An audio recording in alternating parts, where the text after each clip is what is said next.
I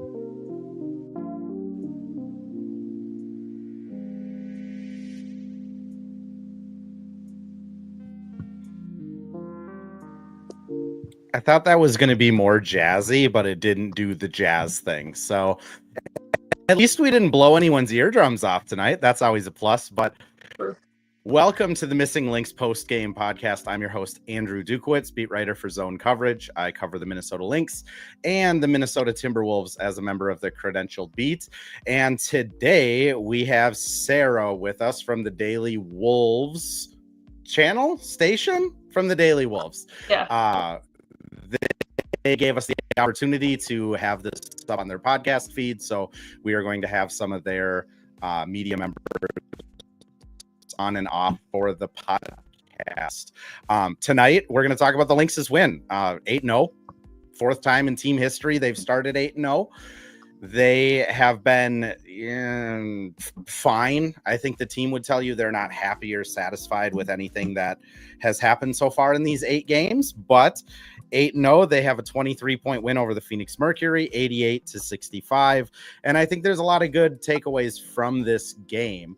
Let me ask you, Sarah, you were at the game as a member of the fans. How did you enjoy your time, and what was your impression walking away from tonight's game? Obviously Lynx games are always a lot of fun. So win or lose, I always have a really good time at Lynx games, but it is a lot more fun when they're winning. First quarter, we started off a little slow, and I think that kind of kick-started them and kind of gave them an edge going into the second quarter. And then you kind of blinked, and we were up 20. So that was kind of nice. I think our defense definitely played a key factor in that. We had a lot of turnovers, but we also played really good lockdown defense. So definitely turned a lot of defense into offense, a lot of fast break points. So it was just fun, good energy, good to be around, hit some big shots in the second half there. So that was fun. Well, and that was the story of the game. Was the first quarter seemed kind of like a train wreck at the beginning. They were turning the ball over pretty frequently, in all honesty.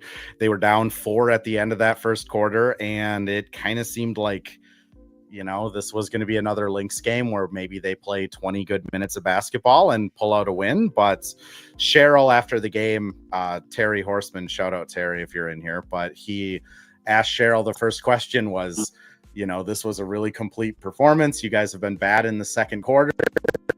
This second quarter was awesome. What changed? And Cheryl literally said just what you said. The first quarter sparked our second quarter. We weren't happy with our first quarter. We weren't accepting of that first quarter. We know we can play better. And that's unfortunately for the Lynx. We're still at 8 games into the season, and they really haven't had that full complete game that I think everybody is hoping for. But this is probably the closest they have been to playing a complete game.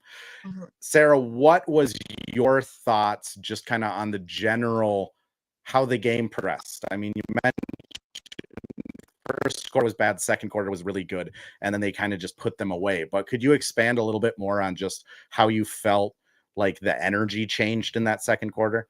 Yeah, for sure. I think that they kind of just started playing with like a little bit more of like a confident swagger. And when you're at the games, you definitely feel that in the crowd.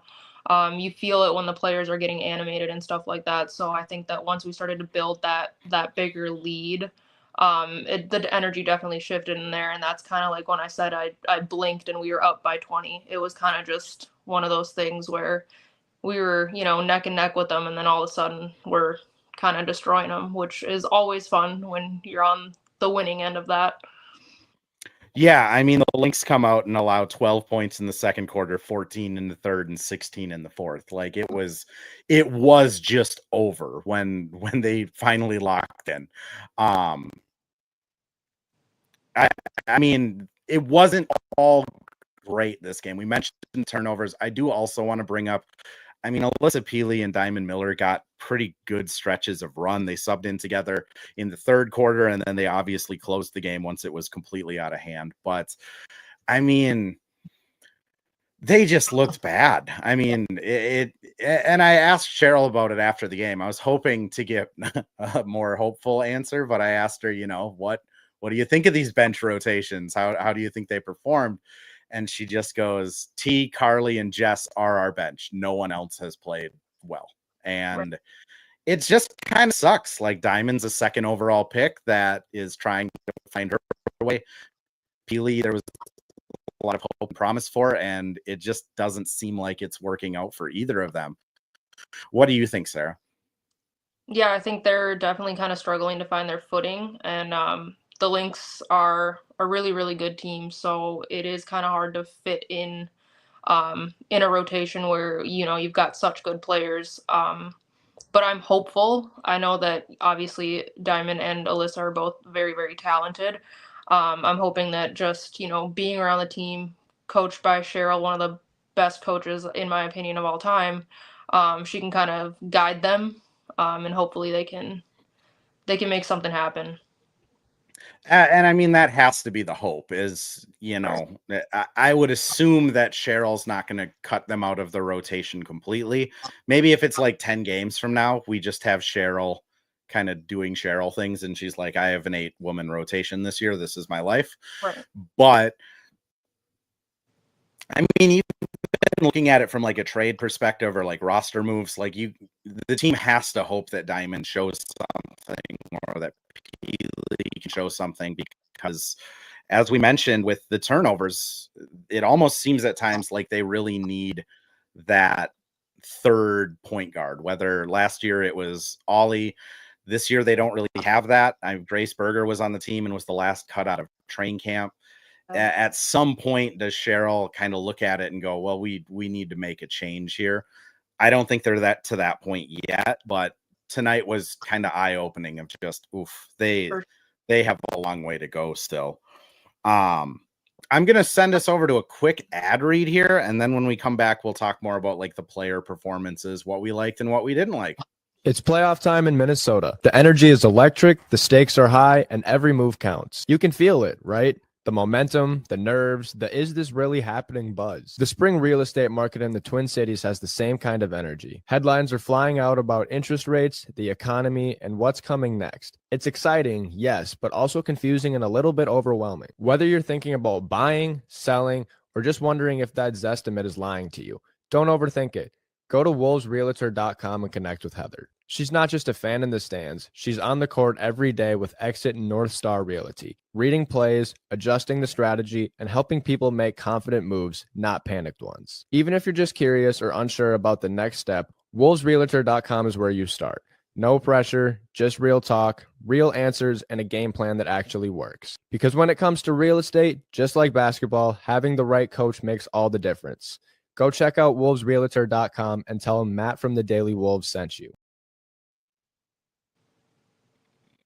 First, before we get into players, Elizabeth, I also hate that Alyssa Peely isn't fitting in. She's a delightful person. I got to meet her a couple times in the off season. She did some charity stuff, and she's just like a really good person. So the fact that it's not working out, like personally, sucks because like you hope, like you wish good things on people. She's really involved in like the Samoan Native American communities. She did like a book drive this off season to get like kids interested in reading. She's genuinely like a good person, and it's tough that she spent all winter here and is still kind of struggling, but I'm still hopeful. I'm not willing to give up everything yet. Pivoting to kind of the Lynx performance, a lot of things to like. They shot 41% from three. They had 29 assists on 34 baskets, out rebounded the Mercury 37-24. They gave up 4 offensive rebounds in the first quarter, and then they gave up 2 the rest of the game. I mean, this team, when it locks in, has the potential to be like the best offense and the best defense in the league. Sarah, what was your biggest takeaway kind of from the game, maybe more like stats related? Definitely the assists. I think that, and I've said this to anybody who will listen to me, and I sound like a broken record, but the Lynx ball movement is literally such a thing of beauty, the way that they can set each other up, and I think that it shows in how well they are coached. They never seem rushed, they never seem flustered, and it kind of looked that way when Phoenix had the ball, they looked just flustered. They were chucking up shots. They weren't taking their time. And then on the other end of the court, the Lynx everybody's touching the ball. Everybody's getting, a look, and they're passing it to the best shot. So I definitely think that our assists and setting each other up is definitely what's driving our successful offense. And then you look at the team, 5 assists for Collier, 7 for McBride, 6 for Smith, 5 for Williams. Heidemann only had 1 assist, but she was kind of getting her, she had a couple hockey assists that were really nice. One of them was pass to a pass, and Alana Smith hit a 3 in the second half. I completely agree with you. The ball movement of this team last year was probably its biggest strength. And this year with Jessica Shepard coming off the bench, with T's kind of newfound confidence, or refound, I should say. She was actually really good before she got traded here. It's just interesting to see that ball movement is carrying on another season, which that, to your point, that's reflective of your coaching staff. If it's going multiple years of you having like an 80% assist percentage, it's just going to continue to be awesome. Right. Turnovers tonight were really the main team issue. And if we're going to nitpick on this win more, we will table the Diamond Peely discussion, but it really seemed like the Mercury's ball pressure kind of messed with the Lynx. Fee had 4 turnovers. Bridget had a couple traveling violations. Court had 4 turnovers. McBride had 3 turnovers. Like it's just one of those things where they need to make decisions a little bit quicker in my mind. But again, you get a 23-point win over Phoenix. You're not going to complain about it. How did you feel like the turnovers reared their head most? I think a lot of it happened in transition. So, like you said, they're not making decisions in a quick enough amount of time. Like, you just have to. It was almost like they were second guessing. Where if they would have just gone with their gut instinct, it would have been fine. But like, kind of hesitating to drive, or hesitating to make the pass, or hesitating to just pull up and shoot. I know that I remember Bridget kind of going in, and it wasn't a wide open layup, but it was a contested layup that she's more than capable of making. And she hesitated and tried to pass the ball, and it went out of bounds, and it was, Phoenix ball. So it's kind of stuff like that it's just they're overthinking it almost. Well, and Bridget's been interesting this year because her shot hasn't been falling yet. Yep. I mean, she was 1 for 3 tonight. She did hit a 3 tonight, but you can tell she's just a little bit, I don't know if it's like hesitant. I don't know if it's a confidence thing. I mean, BC is a insanely confident human being, so I hesitate to say like her confidence is gone, but you can tell she's feeling like there's better options to shoot than she is. Yep. And I mean, she only got 23 minutes tonight. And this is a gal that in the playoffs last year was getting 35, 36 minutes every single night.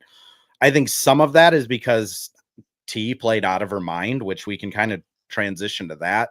18 points, 7 of 10 on the field. Also had 4 turnovers, which is tough, but everyone had 4 turnovers tonight. But T's confidence this year has just been, I mean, I'll ask you, I'm assuming you watched most of the Lynx games last season. Absolutely. What do you notice is the biggest difference with T? Like you said, I think her confidence level is just boosted, and that might have a lot to do with the way that she played in Unrivaled. I don't know if you followed that at all. But yeah, she played really well in Unrivaled, and she was kind of passed around from team to team in Unrivaled, and she showed out in every team, and I think that kind of boosted her confidence. Like, I can play with anybody, I can play against anybody. And I think that it's really showing. She even hit the night celebration tonight, which I just loved it. So that was awesome. Like, her energy is kind of carrying the team on and off the court. I did ask her about the night celebration. She said that she's best when she's playing with her swag, and she has her swag because she tells her stuff in the mirror, but she wouldn't tell us what that was. And Alana Smith just started dying laughing. So I'm assuming at some point I'll find out what she tells herself in the mirror, but it might not be safe for work. Ben in the chat, front runner for 6th player of the year is T. I completely agree. I think T has to be in that conversation. And what's interesting is like, she still isn't playing up to what she was in Connecticut. I mean, she was a 25 minute a night player in Connecticut. She was a 40% 3-point shooter. She like routinely had 3 or 4 assists. I mean, she's still not to full like Natisha Heidemann that she kind of built her name off of. But I think just her being like league average from 3 and aggressive gives this team like a completely different edge, especially on nights where, I mean, again, let's just be honest. Court 6 points, 4 turnovers, just 5 assists. When Court doesn't have it, he can just come in and really change the pace of things. I'd love to hear your thoughts on it too. Yeah, for sure. I think having that spark off the bench is a game changer for any team, and to have Natisha Heidemann be our spark off the bench, and you can just tell that everybody loves playing with her. So it's one of those things where like she's respected by her teammates, and then she goes out and is aggressive, and even if her shots aren't falling, she's getting after it on defense. She's, dishing the ball out. She just plays all around great basketball. It's fun to watch. She's fun to watch. Well, and the other person I want to just bring up before we head into an ad break and preview the next game is just Carly. Carly's been struggling on offense so far this season. She's been honestly better than advertised on defense. Like, she's not really afraid of the challenge. She's not picking up the best wing player on the other team, but like she holds her own. Tonight, 3 for 3 from 3-point range, played just 15 minutes, was plus 14 in those 15 minutes. I mean, she adds the shooting of Chechi with some less of the weird passing in between her defensive stuff that Chechi brought last year. What did you think of Carly tonight? I think she definitely, did what she needed to do. She was kind of our knockdown shooter. She hit a couple big shots to kind of get us rolling. And like you said, she played pretty solid defense, which obviously is always, a plus. I lied. I'm going to bring up one more person because I just looked at plus minuses. Alana Smith, plus 31 in 25 minutes. Just shout out, Alan.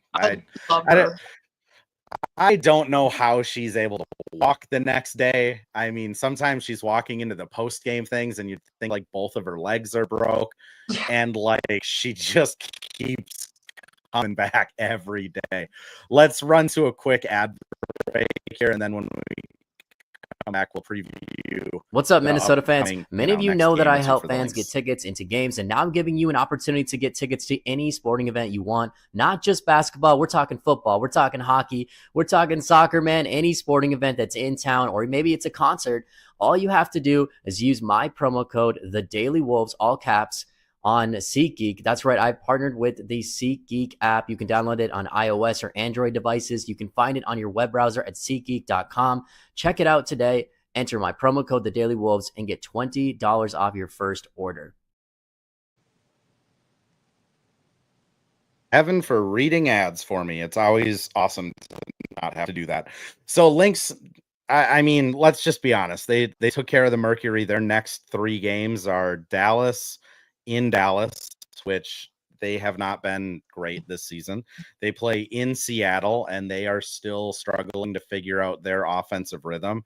And then they play at home against LA, and LA is, outside of Kelsey Plum, kind of a work in progress. I mean, how realistic is it that we're talking on, let's see here, Sunday, June 15th, and we're talking about an 11-0 team?